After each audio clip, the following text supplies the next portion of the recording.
Hola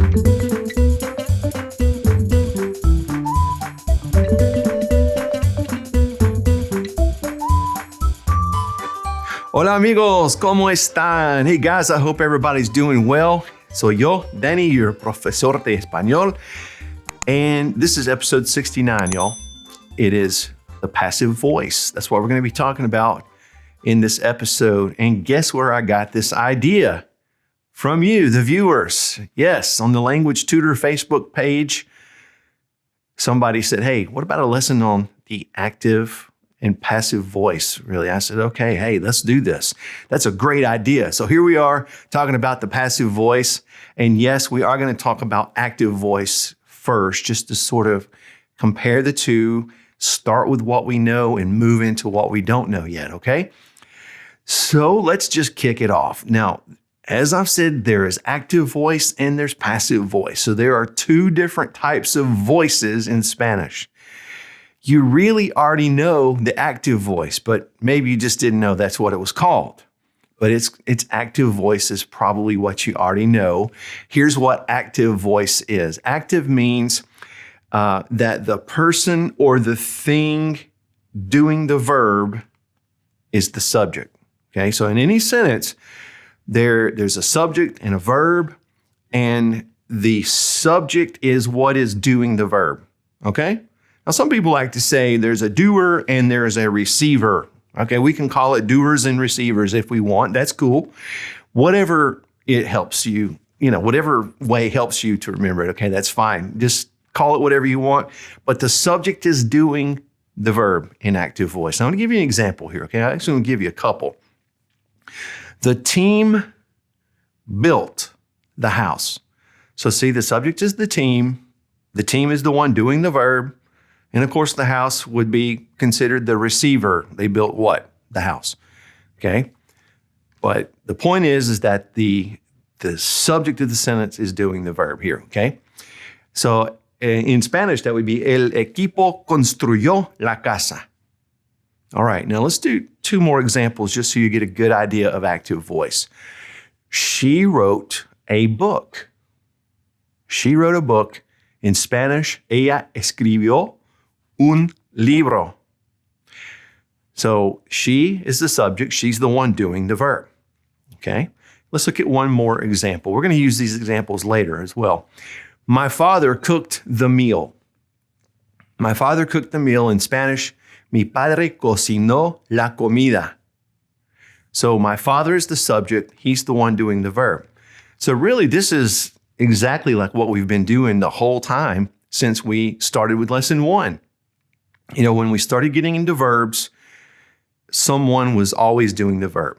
Okay, so the subject is the one doing that verb. That's active voice. So don't confuse what you already know. You already know active voice. All right, now let's start talking about what passive voice is. We're going to put those same 3 examples on the screen in just a second, but I'll first want to tell you what passive voice is. Now, the object that was the receiver in the last 3 examples, that object receiving is now the subject. Okay, we're going to flip things around, and that is now the subject. Okay, now you really do this all the time in English. So when I give you these examples, you're going to go, oh, okay, I got it. Now let's put that first example back up. The team built the house. Active voice. Let's flip it to passive voice. The house was built by the team. That's passive voice. So see, now the house becomes the subject. And it is still the receiver because it was still built by the team, but it's now the subject, okay? So the house was built by the team. Now, let's put that into Spanish. And first thing I want to tell you about putting things in passive voice is that you're going to need, a lot of times you're going to need the word por, P-O-R. Remember, that can mean by. And you're going to need a past participle. We talked about past participles many, many lessons ago. So we're going to use those 2 elements to put it into passive voice. So here's what we get. The house was built by the team. La casa fue, it was, construida por el equipo. So the house was built by the team. La casa fue construida por el equipo. All right? Now let's look at those other two examples. She wrote a book. The book was written by her. So now we take the book, the receiver, it now becomes the subject. So the book was written by her. Okay, now this is what we get in Spanish. El libro fue escrito por ella. El libro fue escrito por ella. All right. Now let's do that third example. I want you to go ahead and start thinking. Let's put it up there now. My father cooked the meal. Go ahead and start thinking, how would I reword that in English to become passive voice? The meal was cooked by my father. The meal was cooked by my father. So now the meal, the receiver becomes the subject, right? Okay, now let's put that into Spanish. La comida fue cocinada por mi padre. La comida fue cocinada por mi padre. All right? And guys, that's how we do the first type of passive voice, okay? Now, the other one is not difficult, don't worry.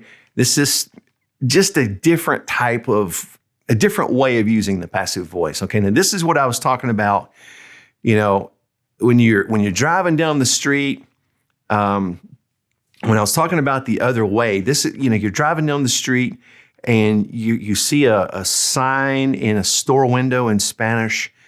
It's passive voice a lot of times if they're saying, we speak Spanish. Okay, you ever seen this one? Se habla español. You ever seen that in a store window or on a sign? Se habla español. That means we speak Spanish, but it really implies one speaks Spanish here.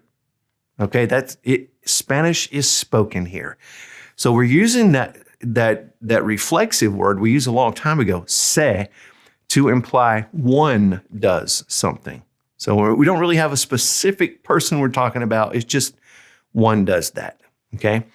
So, se habla español. One speaks Spanish. Spanish is spoken here.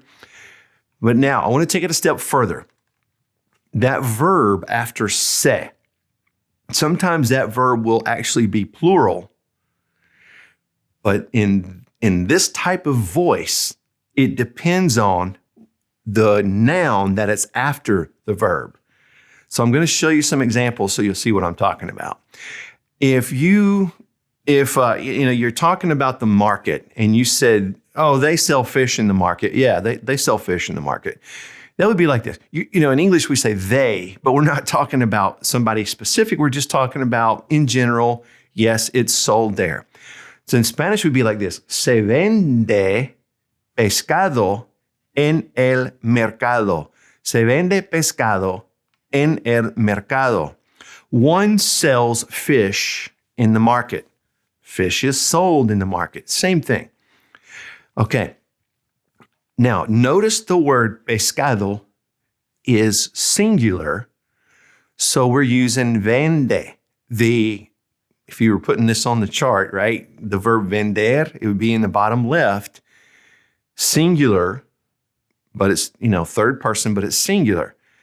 But we can also use the one on the right side of the chart at the bottom, venden, if the object that we're talking about is plural.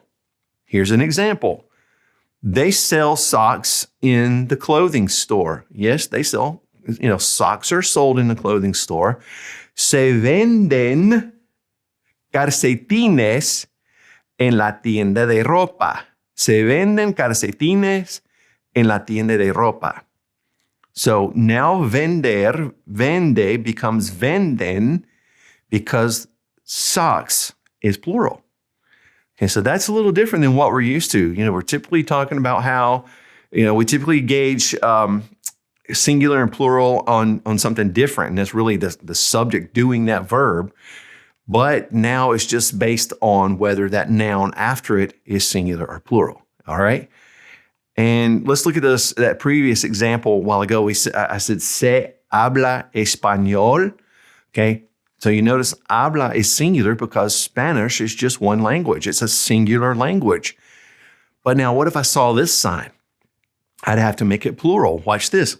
se hablan inglés y francés en Canadá. So now I'm talking about two languages. So now it's plural, right? So we have to make habla, hablan, because the object is talking about is plural. So they speak English and French in Canada, right? Okay, and guys, that is how we do the passive voice. So I want you to try to bring these into your conversations and really start trying to use the passive voice and just become really, really comfortable with it, okay? And in the meantime, check out the Language Tutor Spanish Facebook page. Come and join us on there for some community resources. And also, make sure you listen to the Language Tutor Spanish podcast and practice with me on the go. And I will see you on the next episode. Hasta pronto. Friends, thanks for watching the Language Tutor. If you have a question for me, feel free to leave it in the comment section below the video. And please click subscribe and the notification bell so that you'll never miss any of our language lessons.